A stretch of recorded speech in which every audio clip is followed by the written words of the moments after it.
రాజ్యసభ సభ్యుల భర్తీపై కాంగ్రెస్ అధిష్టానంలో జరిగిన చర్చ ఏంటి? 2 స్థానాల భర్తీ కోసం రాహుల్ ఖర్గే ఇచ్చిన సూచన ఏంటి? సీఎం రేవంత్, పీసీసీ చీఫ్ ఎవరి వైపు మొగ్గు చూపుతున్నారు? అధిష్టానం కోటాలో ఒకటి పోతే మిగిలిన ఒక్కటి దక్కించుకునేది ఎవరు? రాజ్యసభ సీటు కోసం రేసులో ఉన్న అవకాశవాహులు ఎవరు? Let's watch the story.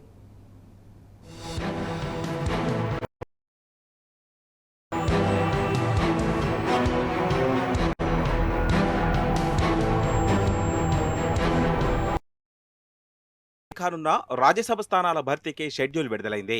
రాష్ట్రంలో 2 స్థానాలతో కలుపుకొని దేశవ్యాప్తంగా 37 స్థానాలకు ఎన్నిక జరగనుంది. కాగా రాష్ట్రం నుంచి రాజ్యసభ సభ్యులుగా కొనసాగుతున్న కేఆర్ సురేష్ రెడ్డి, అభిషేక్ మను సింఘ్వి పదవీ కాలం ఏప్రిల్ నెలలో ముగియనుంది. ఆలోపే కొత్త వారి ఎన్నిక జరగనుంది. రాజ్యసభ కోసం పోటీ చేసే అభ్యర్థులు ఫిబ్రవరి 26 నుంచి నామినేషన్లు స్వీకరించనున్నారు. మార్చి 16న పోలింగ్ జరగనుంది.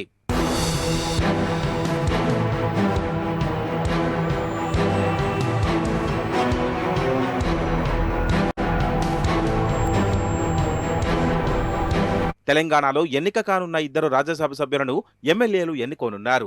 దీంతో రాజకీయ పార్టీల బలాబలాలు కీలకంగా మారాయి. రాష్ట్రంలో 119 మంది ఎమ్మెల్యేలున్నారు. అందులో అధికార కాంగ్రెస్ పార్టీకి 66, బీఆర్ఎస్కు 37, మజ్లిస్ పార్టీకి 7, బీజేపీకి 8 మంది ఎమ్మెల్యేలు, సిపిఐకి 1 శాసనసభ్యుడు ప్రాతినిధ్యం వహిస్తున్నారు.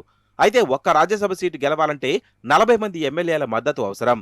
అలాగే 2 గెలవాలంటే 80 మంది శాసనసభ్యుల సపోర్ట్ అవసరం. కాగా 1 స్థానం గెలిచే బలం కాంగ్రెస్ కు ఉంది. 2వ స్థానం కోసం అధికార పార్టీకి ఇతర పార్టీల మద్దతు అవసరం. అయితే బీఆర్ఎస్ పార్టీకి 37 మంది ఎమ్మెల్యేలు ఉండగా అందులో 10 మంది హస్తం పార్టీలో చేరారు. ఫిరాయింపు ఎమ్మెల్యేల సంఖ్య బలంతో పాటు సిపిఐ, ఎంఐఎం మద్దతుతో 2వ స్థానాన్ని దక్కించుకునేందుకు కాంగ్రెస్ పార్టీ ప్రయత్నాలు చేస్తోంది.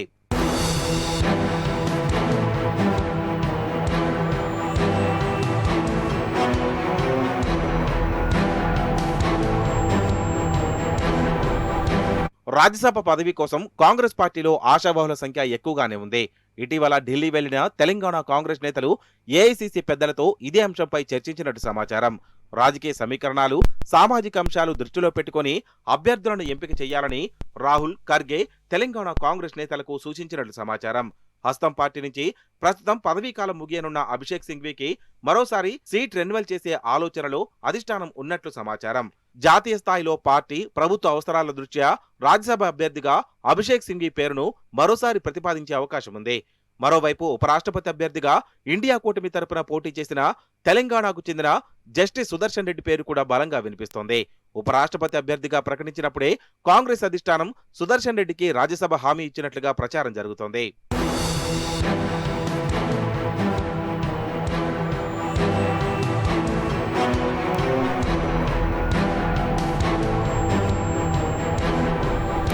రాజ్యసభ సభ్యుడి రేసులో బీసీ నేత, మాజీ రాజ్యసభ సభ్యుడు విహెచ్ పేరు సైతం చర్చలో ఉంది. ప్రభుత్వ మాజీ విప్, ప్రస్తుత కార్పొరేషన్ చైర్మన్ ఇరవత్రి అనిల్ కూడా తమ సామాజిక వర్గం నుండి అవకాశం ఇవ్వాలని అధిష్టానాన్ని కోరుతున్నారు.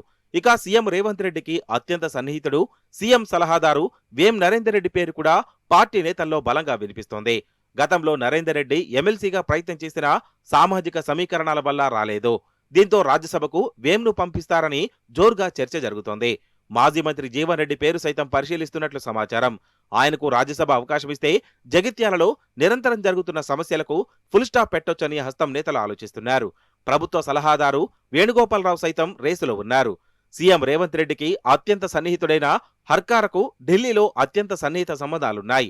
దాదాపు 30 ఏళ్లకు పైగా పార్టీకి విధేయుడిగా ఉన్న హర్కారా పార్టీ పెద్దల ఆశీస్సులు ఉన్నట్లు సమాచారం. ఆయనకు ఉన్న పరిచయాలతో ఢిల్లీలో సీఎం రేవంత్ రెడ్డి కోసం లాబింగ్ చేసేందుకు ఉపయోగపడతాడన్న చర్చ జరుగుతోంది. అధిష్టానం పెద్దల ఆశీస్సులు పుష్కలంగా ఉన్న వేణుగోపాలరావుకు రాష్ట్ర కాంగ్రెస్ నేతల మద్దతు ఏ మేరకు లభిస్తుందో అన్న చర్చ సాగుతోంది.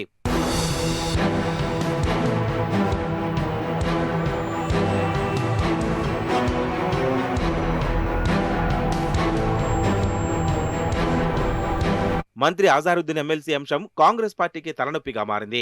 జూబ్లీహిల్స్ ఉప ఎన్నిక నేపథ్యంలో అజారుద్దీన్ గత అక్టోబర్ 31న మంత్రిగా ప్రమాణ స్వీకారం చేశారు.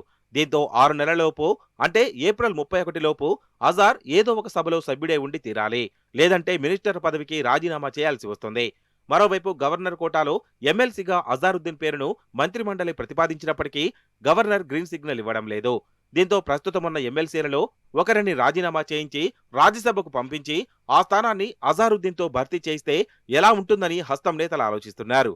అందులో ప్రధానంగా ఎమ్మెల్యే కోటాలో ఎమ్మెల్సీ అయిన బల్మూరి వెంకట్ పేరు ప్రధానంగా వినిపిస్తోంది.